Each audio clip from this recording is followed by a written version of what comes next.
สำหรับคลิปที่5นี้เนาะเราจะมาเว้าถึงเมนูคะแนนตัวนี้เลยเนาะอยู่ในหน้านี้มันจะมีการโอนพอยต์เบิกพอยต์เปลี่ยน V พอยต์เป็น T พอยต์รับพอยต์จากบริษัทแล้วก็โปรโมชั่นเนาะเฮาสิมาเว้าเน้นๆเลยกับตัวพวกนี้ 3-4 ตัวนี้เนาะเพราะว่าพวกนี้มันจะเป็นการรับพอยต์ซื่อเนาะมันจะเป็นรายงานซื่อส่วนตัวที่เฮาสิได้ใช้ก็แม่นโอนพอยต์เบิกพอยต์เปลี่ยน V พอยต์แล้วก็โปรโมชั่นเนาะแต่ละคำสั่งก็จะใช้คล้ายๆกันเลยเนาะแต่เฮาจะมาเบิ่งตัวนี้ก่อนเลยการโอนพอยต์นี่คลิกเข้าไปนำแบบนี้เลยเนาะตัวนี้เฮาก็ใส่จำนวนเงิน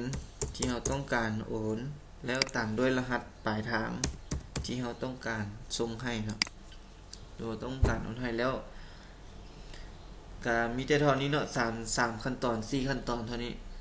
ถ้าว่าเฮาป้อนใส่ครบแล้วเนาะถึกแล้วเฮาก็มีแต่กดตกลงเนาะถ้ากดตกลงปึ๊บมันก็จะไปเลย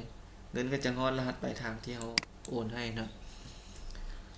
สำหรับการโอนพอยต์ก็บ่ได้มีหลายก็มีแต่เท่านี้แหละเนาะส่วนคำสั่งเบิกพอยต์และเปลี่ยน V พอยต์กับคำสั่ง2คำสั่งนี้จะใช้คือกันเลยคลิกเข้ามาเขียนจำนวนเงินกดตกลงเลยถ้าเฮาบ่อยากใส่หมายเหตุเนาะ V point ก็เช่นเดียวกันเนาะเขียนจำนวนเงินคันว่าใส่หมายเหตุกดตกลงเลยมันก็จะเปลี่ยนให้เฮาทันทีจาก V point เป็น T point ส่วนโปรโมชั่นเนาะโปรโมชั่นนี่มันเป็นการเติมเงินแต่ว่าเติมอยู่ในวงเงินของโปรโมชั่นนี้ก็เติมแบบเดียวกันครับเติมมูลค่าโทรธรรมดาเนาะตัวนี้ก็เติมมูลค่าโทรแต่เป็นของโปรโมชั่น